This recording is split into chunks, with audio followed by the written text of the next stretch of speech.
Doutora Ilma falou a respeito de perseverança. E essa é a palavra que Deus colocou no meu coração para trazer para nós hoje. Deus é tão maravilhoso que, quando eu fui escalado para estar pregando, Ele falou no meu coração, fala sobre perseverança. Mas eu não sabia, a doutora Ilma nunca conversou comigo a respeito disso, mas o Espírito Santo de Deus sabe o que você precisa ouvir. Sabe que você precisa de encorajamento. E é sobre isso que nós vamos falar hoje, em nome de Jesus. Vamos orar? Baixe sua cabeça comigo. Senhor Jesus, precisamos de Ti. Tu és maravilhoso, Tu és Rei, Tu és Senhor. Tu conheces cada coração aqui. E eu te peço, Espírito Santo de Deus, seja bem-vindo no nosso meio e fala conosco. Abençoa, Senhor, essa palavra. Que nós possamos sair daqui transformados, em nome de Jesus. Muito bem. Nossa vida, nosso cotidiano, nossa vida em geral, ela tem desafios, ela tem situações complexas, ela faz com que você se desanime. Muitas vezes tem circunstâncias e acontecem situações que literalmente faz com que você fique para baixo. Já se sentiu assim, não? A doutora Ilma mesmo aqui comentou. Já se sentiu para baixo? Já se sentiu desanimado, falando, eu não tenho nem vontade, dá preguiça até de pensar e seguir em frente. Essa esperança que você perde, Deus hoje fala assim para você, não desista. Se você tem que lembrar de uma coisa depois dessa palavra de hoje, aqui, se você não lembrar de mais nada, você vai lembrar o seguinte, Senhor, nesse dia, nesse domingo, fala para você, não desista. Siga em frente, Ele tem um propósito em meio a essa situação. E a palavra perseverança no dicionário, ela fala a respeito de constância, insistência e também uma palavra, lembra os mais velhos aqui, daquela cola tenaz? Lembra disso? Não. Muito bem, sobre tenacidade. E tenacidade é sinônimo de algo que não se consegue quebrar. Portanto, você precisa persistir. Você deve continuar. Você não pode desistir. Diversas são as situações que fazem com que você fique desanimado. Você recebe uma palavra na sua casa que te desanima, às vezes o seu trabalho te desanima, seus amigos podem te desanimar. E até na igreja, algumas vezes, infelizmente, a gente é desanimado. E esse nosso sentimento de desânimo, ele se acentua quando nós olhamos para as nossas próprias circunstâncias e quando nós olhamos para as nossas próprias limitações e esquecemos de quem, na verdade, nós somos em Cristo Jesus e quem é o nosso Deus. Você olha para você ao invés de olhar para Deus. O profeta Isaías, no capítulo 59, diz que eis que a mão do Senhor não está encolhida para que não possa salvar você e eu. Nem agravado está o seu ouvido para que ele não possa ouvir a sua oração.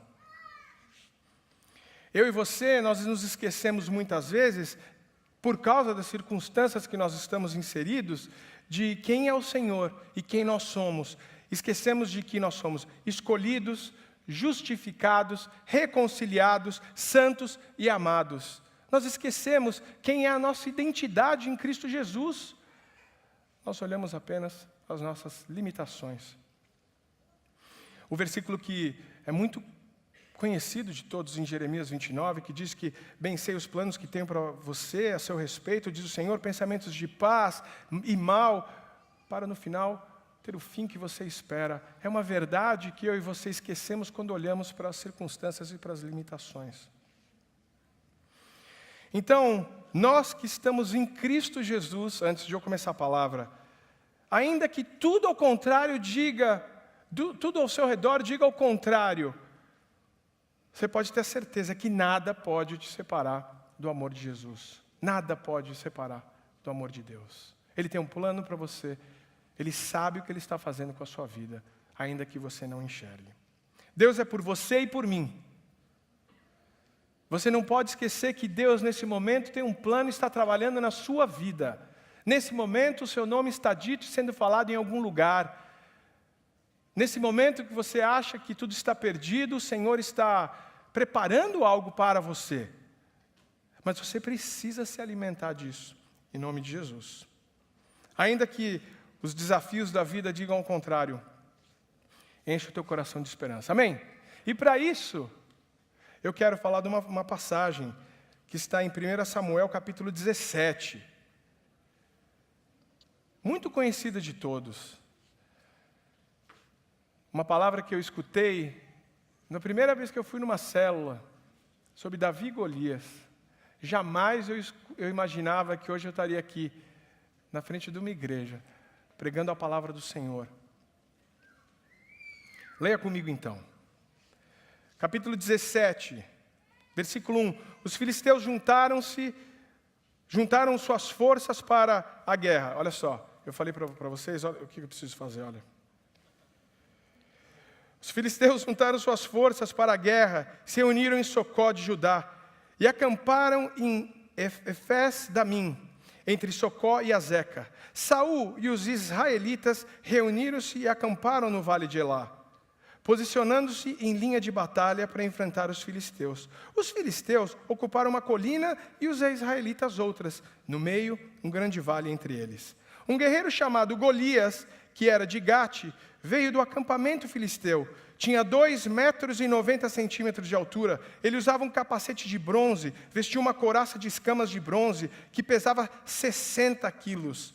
Nas pernas usava caneleiras de bronze e tinha um dardo de bronze pendurado nas suas costas. A haste de sua lança era parecida com uma lançadeira de tecelão e sua ponta de ferro pesava 70 quilos e 200 gramas. Seu escudeiro ia pela frente. Golias parou na frente e gritou às tropas de Israel: por que vocês estão se posicionando para a batalha? Não sou eu um filisteu e vocês servos de Saul?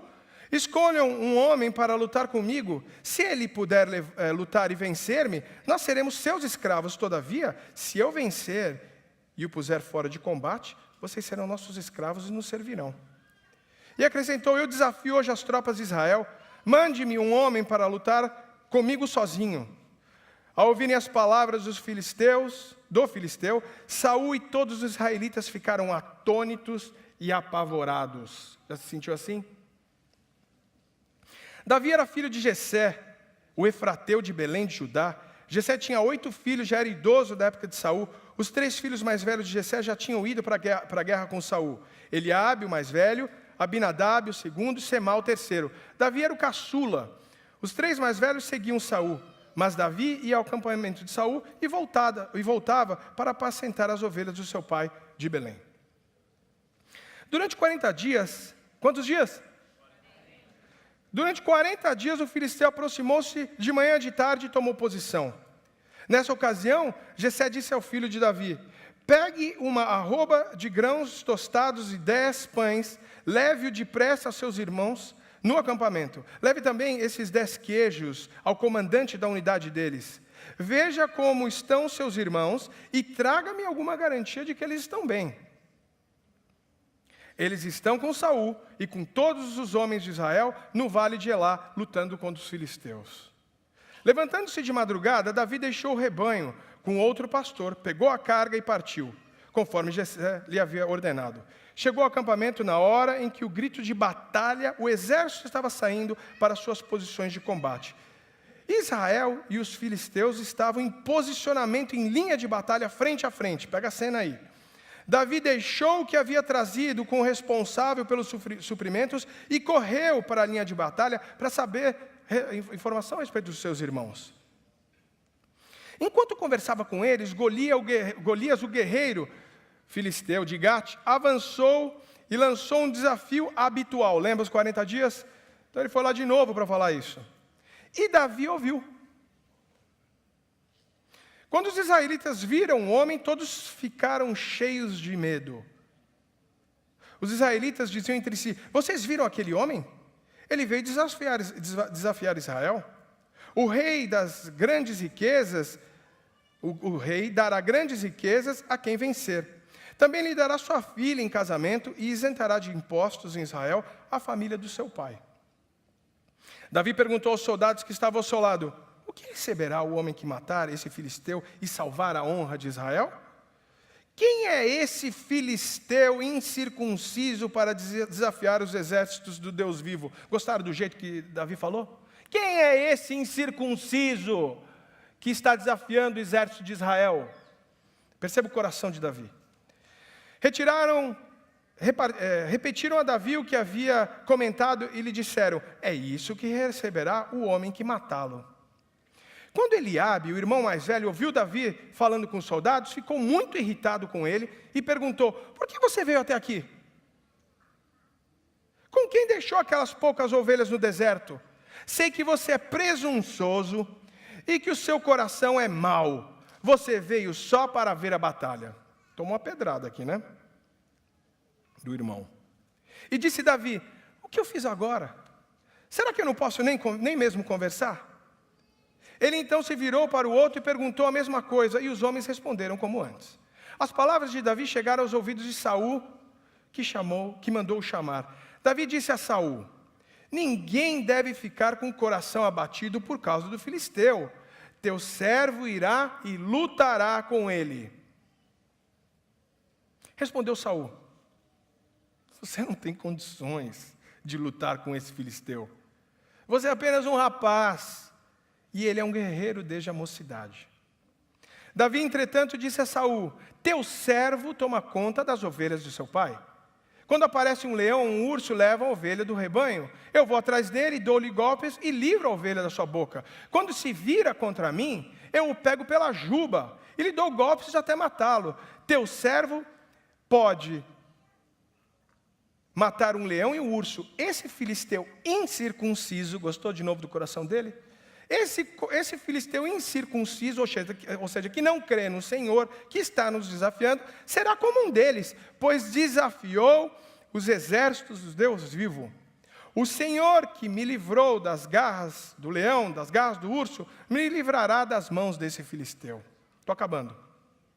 Diante disso, Saul disse a Davi: vá e que o Senhor esteja com você. Saul vestiu Davi com a sua própria túnica, colocou-lhe uma armadura, lhe pôs um capacete de bronze na cabeça. Davi prendeu sua espada sobre a túnica e tentou andar, pois não estava acostumado com aquilo. E disse Saul: não consigo andar com isso, pois não estou acostumado. Então tirou tudo aquilo e em seguida pegou seu cajado, escolheu no riacho 5 pedras lisas, colocou na bolsa, isto é, no seu alforje de pastor, e com a sua tiradeira na mão, aproximou-se do filisteu. Enquanto isso, o filisteu, com seu escudeiro à frente, vinha se aproximando de Davi. Olhou para Davi com desprezo, viu que era só um rapaz ruivo e de boa aparência, e fez pouco caso dele. Disse ele a Davi: por acaso eu sou um cão, para que você venha contra mim com pedaços de pau? E o filisteu amaldiçoou Davi, invocando os seus deuses.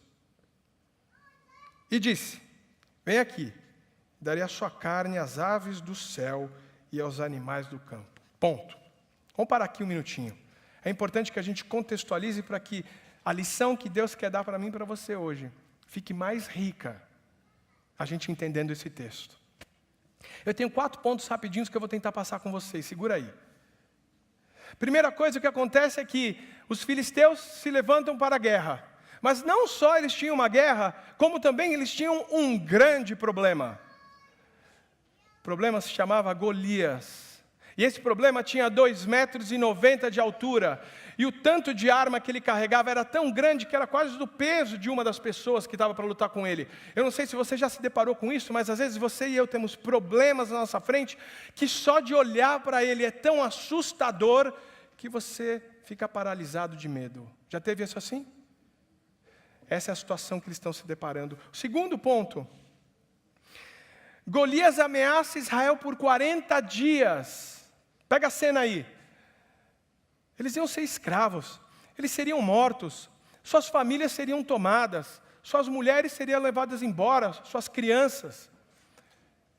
Era terrível o cenário, ninguém podia com aquele problema. E por 40 dias, ele ia lá na frente e falava no ouvido. Já teve um problema? Que você acorda de manhã e o problema está lá. Na hora do almoço o problema está ali. No final do dia o problema está lá. Que você chega e fala assim: não quero nem pensar a respeito disso. Você tenta até esvaziar sua cabeça, mas vira e mexe, o problema lembra dele mesmo para você. Qualquer semelhança é mera coincidência. Não é assim que acontece, gente? Posso ouvir um amém? Terceiro ponto. Davi, então, recebe do seu pai uma tarefa para visitar os seus irmãos, levar mantimento, saber como eles estão, escuta essa história, porque ele está no momento que eles estão se colocando um na frente do outro para a batalha. Davi escuta o que vai acontecer e fala: quem é esse incircunciso para falar isso para nós? Davi, então, ele lembra quem é Deus. Davi tem a consciência de quem é o Senhor. Só que, não satisfeito com esse cenário todo, duas pessoas vêm e desencorajam ele. Veja aqui no texto comigo. O primeiro, Samuel 17:16. O irmão dele chega, 17:28, perdão. Olha o que o irmão dele fala, gente. Já recebeu uma palavra assim? Você se anima, você está louco para enfrentar o problema, você decide que você fala: não, eu vou resolver isso daqui, o Senhor há de me dar força. E aí você vem para o lado e chega alguém na tua casa mesmo e te desencoraja. Olha o que o irmão dele fala: sei que você é presunçoso e o seu coração é mau. O que o cara tinha de mal nessa hora, gente? O cara está querendo lutar no lugar dos outros que iam morrer, cara. Aí chega o irmão mais velho, eu sou o irmão mais velho, tá? Na minha família. Chega o irmão mais velho e dá uma pedrada nessa no coitado do Davi e fala: você é um presunçoso. Olha só, as palavras mais duras provavelmente você vai escutar das suas pessoas mais próximas. Não satisfeito com o desencorajamento da família dele, vem o rei e fala assim para ele, no versículo 33. Você não tem condições de lutar contra esse filisteu, você é apenas um rapaz. Diminuiu ele, né? Você não é ninguém, cara. Quem você acha que você é para conseguir resolver esse problema? Já se sentiu assim? Já se sentiu que o sistema todo parece que conspira contra você? Parece que você tem aquele sonho, parece que você quer ir em frente, parece que você sabe do tamanho do problema, você até decide ir em frente, mas você é tomado do desânimo, porque você não tem apoio nem em casa, nem de ninguém ao teu redor. É assim ou não é? Como se não fosse o suficiente essa falta de apoio que Davi teve mediante esse problema grande, ele ainda tem que vencer algumas outras coisas. No versículo 38, o rei Davi chega e fala assim para ele: coloca minha túnica aqui, rapaz, vem cá, vou colocar minha armadura, porque quem sabe com a minha armadura em você, você vai lá e vence, porque você é pequenininho, ruivo, bonitinho, é isso que a Bíblia diz que ele era, tá? Ou seja, ele é vestido de uma couraça que não é para ele, ou seja, dão para ele uma solução inadequada. Já recebeu uma solução inadequada? Sabe aquele problema que você tem para resolver? E aí falam 1000 coisas na tua orelha. Eu não estou dizendo que você não tem que ter conselho, você tem que ter conselho, porque a palavra de Deus diz que na multidão dos conselhos os planos são estabelecidos. Mas às vezes você escuta uma certa profetada, às vezes você escuta um conselho que não vai te levar em lugar nenhum. Não satisfeito com isso, além dele ter recebido uma solução do rei inadequada, presta atenção, é o rei que está dando para ele, gente. Você coloca no lugar dele lá. Você acha que você ia falar: não, rei, dá licença, por favor, tira esse negócio aqui, que isso aí não me serve direito, eu vou pegar uma funda, eu vou pegar 5 pedrinhas para matar esse filisteu. Como é que você acha que o rei se sentiu, cara? Fala sério. Bom, vão cortar minha cabeça, esse menino vai ser destruído, e acabou para nós, Israel. Não existe esperança. Vamos lá, mais 3 coisinhas rápidas. Só que acontece o seguinte: além de soluções inadequadas, o filisteu despreza Davi. Você não é ninguém, quem é você para vir aqui falar comigo?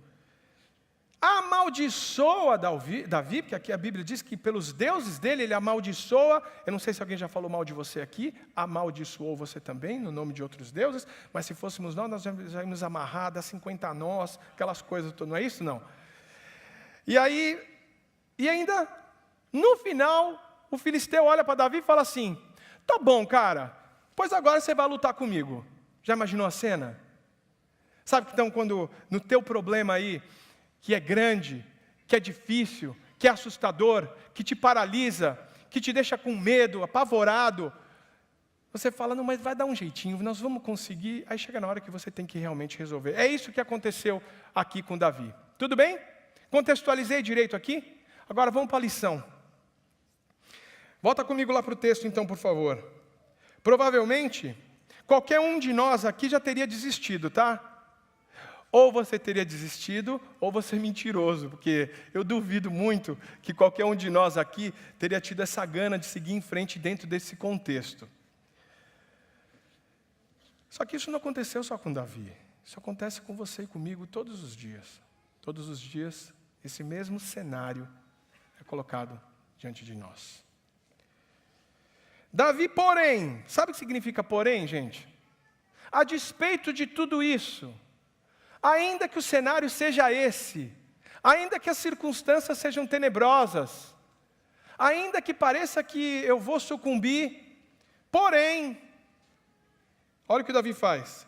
Ele disse ao filisteu, leia aí você comigo, você vem contra mim, problema, com espada, com lança e com dardos, mas eu vou contra você em nome do Senhor dos Exércitos, o Deus dos exércitos de Israel, a quem você desafiou. Hoje mesmo o Senhor o entregará nas minhas mãos, eu o matarei e cortarei a sua cabeça. Hoje mesmo darei aos cadáveres do exército filisteu, as aves dos céus e os animais selvagens, e toda a terra saberá que há Deus em Israel. Todos os que estão aqui saberão que não é por espada ou por lança que o Senhor concede vitória, pois a batalha é do Senhor e Ele entregará a todos vocês em nossas mãos. Obrigado por ter alguém aqui falando glória a Deus, aleluia. Falem glória a Deus aí de novo, irmão. Aleluia! Somos batistas, mas a gente pode falar aleluia, entendeu? Aleluia! Não é? Aleluia! Glória a Deus! Quase pentecostal.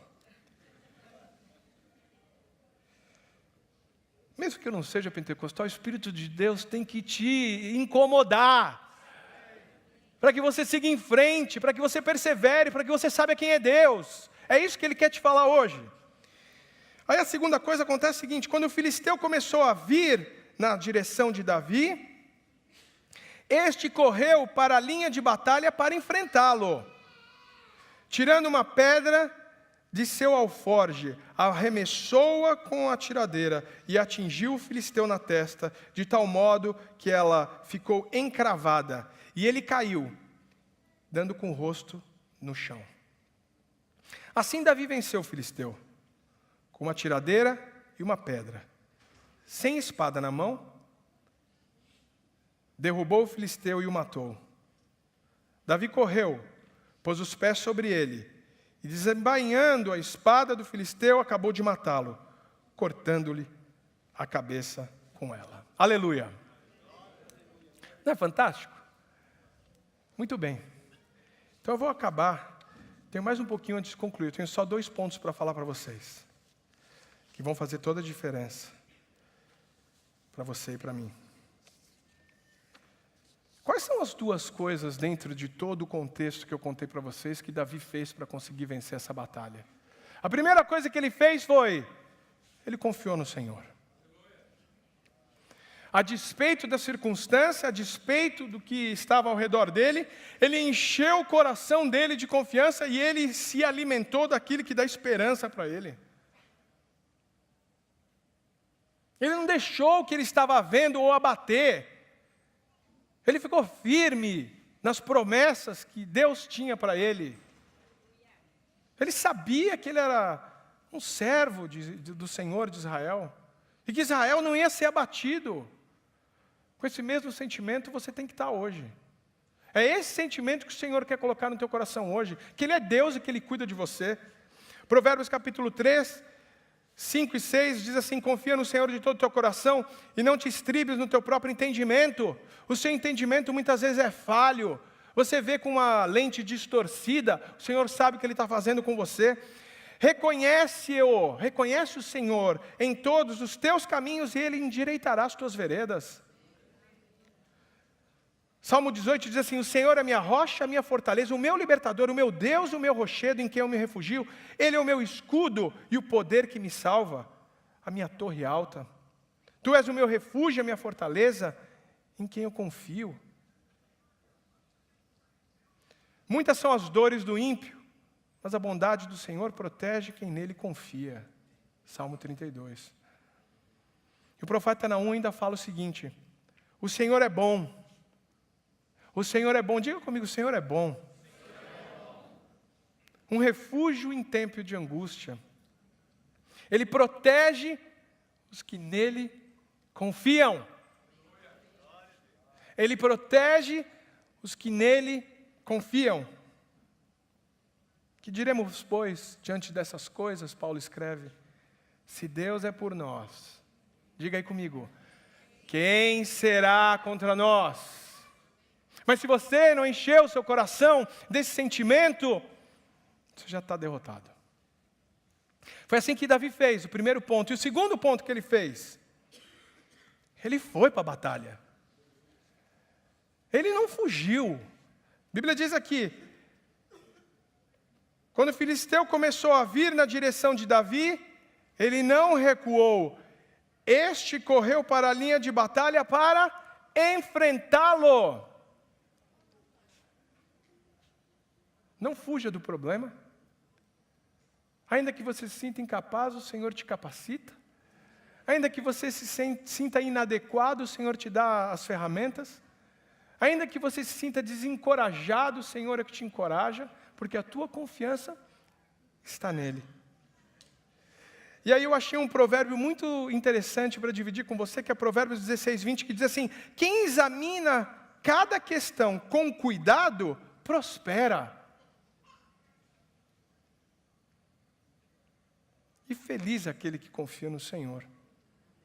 Os planos bem elaborados levam à fartura, mas o apressado sempre acaba na miséria. Tudo que fizerem, Paulo escreve aos Colossenses, faça de todo o coração como para o Senhor e não para os homens. Faça o teu melhor. Confie, obedeça. Confie, obedeça. Confie, obedeça. Não desanime. Siga em frente. Amém? O último versículo que eu tenho para falar para você aqui, antes de eu concluir essa mensagem, é quando Paulo escreve aos Gálatas e diz assim: e não nos cansemos de fazer o bem. Você e eu temos a tendência de pagar o bom com o mal, aliás, o mal com o mal. Mas o Senhor, até me confundi. Você tem a tendência de pagar o mal com o mal, mas o Senhor te diz para você pagar o mal com o bem. E Paulo então escreve aqui aos Gálatas no capítulo 6, e não nos cansemos de fazer o bem, pois no tempo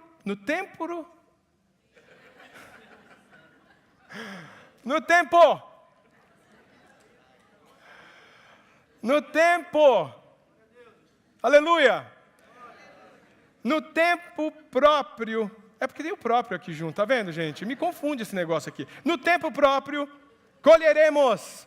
Você vai colher. Você vai colher no tempo próprio.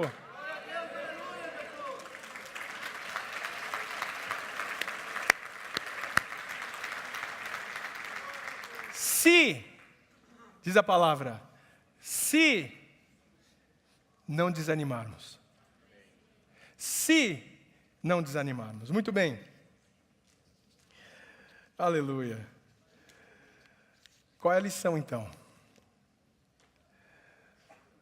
Se você e eu depositarmos a nossa confiança no Senhor ao invés de olharmos para a circunstância, e se nós formos diligentes em todas as coisas que fazemos, ao invés de nós desistirmos, é certo que o Senhor responderá e nos direcionará no melhor caminho para cada um de nós. Confie e obedeça, em nome de Jesus. Eu termino então, glória a Deus. Guarda esse versículo no teu coração e saia daqui com ele. Isaías 41:10, anota na sua Bíblia aí. Por isso não tema, pois eu estou com você, diz o Senhor. Não tenha medo, pois sou o seu Deus. Eu o fortalecerei, eu o ajudarei, eu o segurarei com a minha mão direita vitoriosa, em nome do Senhor Jesus. Agora você pode dar um glória a Deus. Aleluia. Hoje eu espero que o Senhor tenha renovado a tua esperança nele. Que você saia daqui para perseverar. Que você saia daqui sem desistir. Senhor, é por você. Fique de pé. Vamos orar.